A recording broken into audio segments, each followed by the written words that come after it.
அவரை பார்த்தோன்னே வீட்டுக்காரம்மா ரொம்ப அழுவ ஆரம்பிச்சிட்டாங்க. அவரும் அழுவ ஆரம்பிச்சிட்டாரு. திடீர்னு என்ன நினச்சாருன்னு தெரில, சேர் விட்டு கீழே இறங்கி என் வீட்டுக்காரம்மா காலில் முட்டி போட்டு கீழே உட்காந்துட்டார். இல்லை, என் வீட்டுக்காரம்மா முட்டியை காலை பிடிச்சிட்டு அந்த முட்டியை 2 காலையும் பிடிச்சிட்டு கீழே உட்காந்துட்டார். நாங்களே எந்திரிச்சு நின்று, நான் பரவாயில்லைங்கண்ணா எந்திரிங்கண்ணா அவர் எந்திரிக்க மாட்டேங்கிறார். ஒரு 5 நிமிஷம் அப்படியே உட்காந்துட்டார் கீழே. அவரை பார்த்தோன்னே வீட்டுக்காரம்மா ரொம்ப அழுவ ஆரம்பிச்சிட்டாங்க. எனக்கு ஒரு அவரும் அழுவ ஆரம்பிச்சிட்டாரு.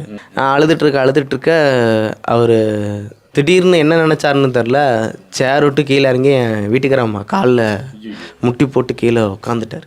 கீழே உட்காந்துக்கிட்டு எப்படி ஒரு 10 நிமிஷம் இருக்குங்கண்ணா அப்படியே உட்காந்தா இருக்கார். எங்களுக்கெல்லாம் ஒரு மாதிரி இவ்வளோ பெரிய முட்டி போட்டு உக்காந்துக்கிட்டாருண்ணா கீழே. என் வீட்டுக்காரம்மா முட்டியை காலை பிடிச்சிட்டு 2 காலை பிடிச்சிட்டு அந்த முட்டியை 2 காலையும் பிடிச்சிட்டு கீழே உக்காந்துட்டார். என்னாலையும் எங்கள் அம்மானாலையும் சுற்றி இருக்கவங்கனாலும் முடியல. இவ்வளோ பெரிய நடிகர் நம்ம கால் கடியில் நின்றுருக்காரு அப்படின்ட்டு நாங்களாம் எந்திரிச்சு, என் வீட்டுக்காரம்மா அதுவும் எந்திரிக்க முடியல, அதை கண்ணை மூடி அழுதுட்டு இருக்குது. இவர் கை வச்சதான் தெரியுது, கண்ணை மூடி அழுதுட்டுருக்குவோம்.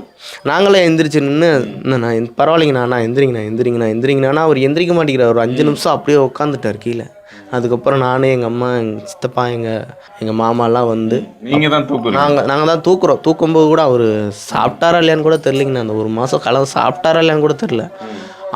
ரொம்ப ஒரு வெக்ஸாகி ஒரு மாதம் காலம் கழித்து பார்த்தா எப்படி இருப்பாருண்ணா, ரொம்ப கொஞ்சம் உடம்பு இழைச்ச மாதிரி அந்த மாதிரி தான் இருந்தார்.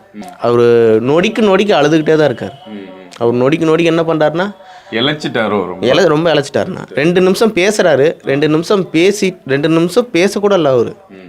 அவர் திரும்பி நின்று அழுகுறாரு. அந்த எங்களை சுற்றி எந்த கேமராவும் கிடையாதுன்னா, எங்களுக்கு மட்டும் தனி ரூம்.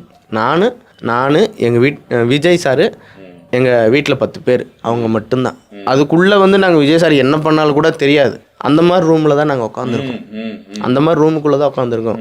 ஒருத்தர் அடுத்த ஒரு கூப்பினா கூட விஜய் சார் பெல் அடித்தா மட்டும்தான் அவங்க வருவாங்க. கட்சி நிர்வாகிகளே விஜய் சார் ஒரு பாதுகாப்பு இல்லாமல் தான் உட்காந்துருக்காரு.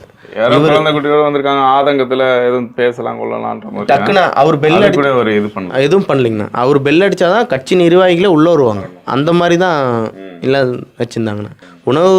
உணவு சம்பந்தப்பட்டு எதுவுமே எந்த குறைபாடும் சொல்ல முடியாதுங்கண்ணா. சரி, நம்ம குடும்பத்தில் ஒருத்தங்க எப்படி பார்த்துக்குவாங்கண்ணா, நம்ம சொந்தக்காரங்க வந்து என்ன அங்கே நடந்தது, என்ன வேற என்ன சொன்னார் முக்கியமான தகவல் உங்களுக்கு வந்து கடைசி வரைக்கும் வந்து, நான் உங்கள் குடும்பத்தில் ஒருத்தனா இருப்பேங்கன்னா நீங்கள் என்ன வேணான்னு சொல்லுங்கள். நான் கோரிக்கை வச்சேங்க. அது மாதிரி நான் வீடு கட்டணும்னு சொல்லி கோரிக்கை வச்சுருந்தேன். என்னென்ன கோரிக்கை வச்சு? நான் வீடு கட்டணும், அதான் பையனோட பேரில், அதான் உங்களுக்கு ஆரம்பத்தில் சொன்னாலைங்க, பையனோட ஞாபகமாக வீடு கட்டணும்னு கோரிக்கை வச்சேன். பண்ணித்தரங்க தம்பி அப்படின்னாரு. வீட்டுக்காரம்மா பேரில் இன்சூரன்ஸ் கொடுத்துருக்காரு.